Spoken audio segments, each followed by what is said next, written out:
Hey everybody, what's going on? Ed here today, coming at you with another Gundam review, and today we're taking a look at the one, the only, the original Granddaddy Rx-78-2. This is the Master Grade 1/100 scale 1-year war version, whatever you want to call it. And this is not the game version. I know there is two versions of the 1-year war Master Grade, and there's the video game version and this one. And this one's just the standard colors type version, whatever. Doesn't really matter because I was going to be fully painting it anyway. I do like the box art on the video game version a lot, but I like the box on this one too.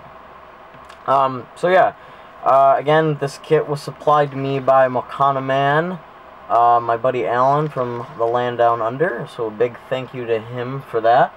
And I think I snap fit this the day I got it. Or within 24 hours after I got it, I was so excited about building it. But it will be fully painted, and after a couple days, I'm finally getting a review knocked out for it because he needed it. So anyway, I'll zoom out just a little bit, the articulation. So for articulation, you've got a joint on the bottom of the neck and a joint into the head, so you kind of have this double joint. I'll just do the backpack. Thrusters move up and down and will rotate around. Beam sabers will move like such. Chest, there's a joint in there where these can move. Shoulders are on their own hinge joints there.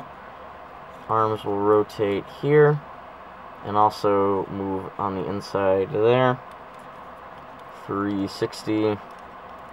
Double elbow. And then hands are on ball joints, and the wrist armor is really loose, so you might want to glue that in. I know I will be after I paint this guy. And the hands are those older type of Master Grade. Whoops, as you can see, kind of pops out. A little easy when you do that, but it can do this thing where it has like talk to the hand girl pose sort of thing.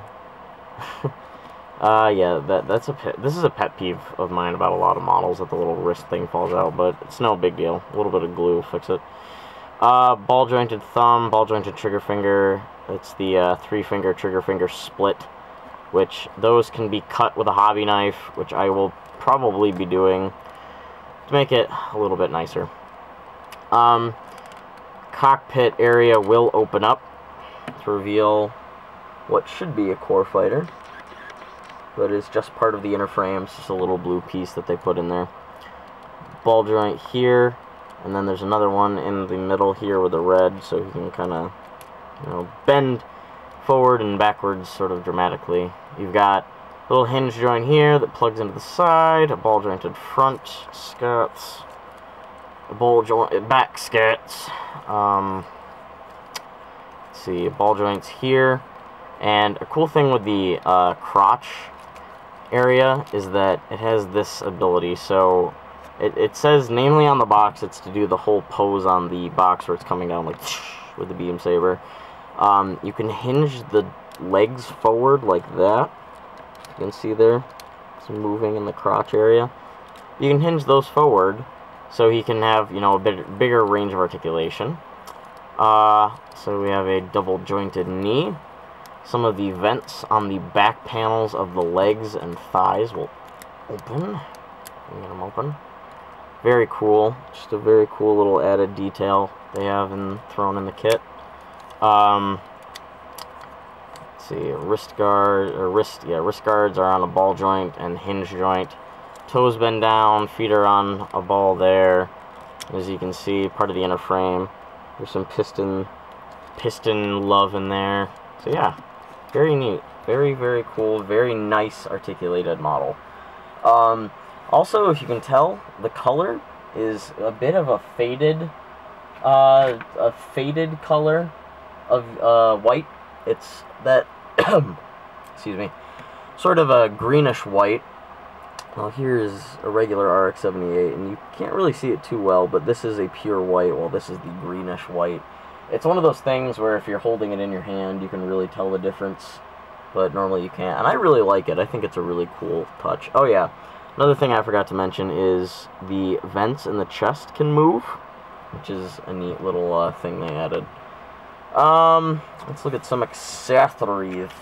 Here we have the shield, probably one of the most necessary things to a Gundam, at least this guy anyway. It comes with this little attachment here, and this attachment is basically so you can peg it into any of these 3 slots. You can rotate this around, and you can either attach this onto his arm, or you can plug it into his backpack here. There's this little port here. You can plug it in, you know, just like that. Just, you know, however, I'm not going to do it because there's so many ways you can arrange the accessories on this guy. I'm not going to go into everything. The beam rifle. Standard purplish gray plastic. Cool thing to attach it and store it. This little tab folds out right there, and you can plug that tab in either into the butt, the backpack, or bringing it back to the shield, you can attach it into 2 different slots on the shield. You can attach it here or up here, and the other slot is for the bazooka that also comes completely molded in gray and has the same port tab that you can plug in anywhere else on the Gundam.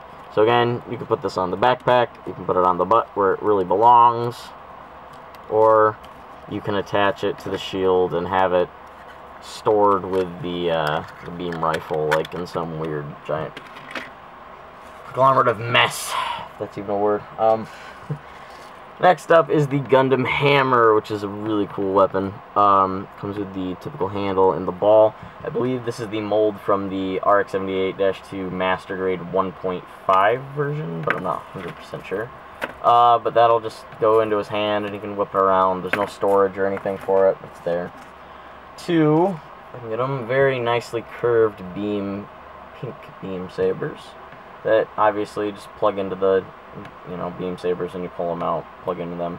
And they're very cool because they're curved, so it looks like they're slicing in midair, which makes them very good action poses.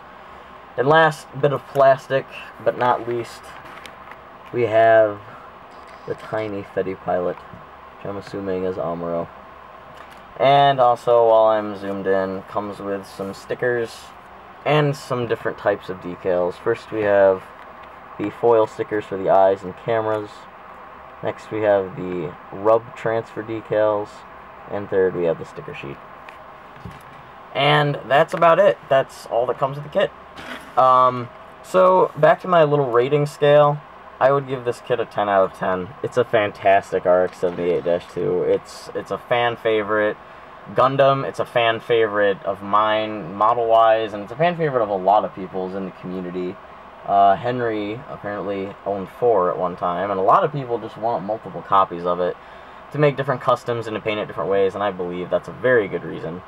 Again, what you see here is completely unpainted, unstickered, and sometime in the future, after I done, I will probably be either 100% or 99% hand painting this guy, and then applying these decals that I got from China that got kind of bent, but you'll see all of that and hear all about that later on. So that's about it, guys. This has been another review from Ed. Again, big thanks to Makanaman for sending me this guy and, well, basically buying it for me. And that's about it. And also, make sure to watch Build Fighters that just came out, because Build Fighters is so fucking cool, I can barely contain myself. Links below, blah blah blah. Alright, thanks everybody. See you next time. Bye-bye.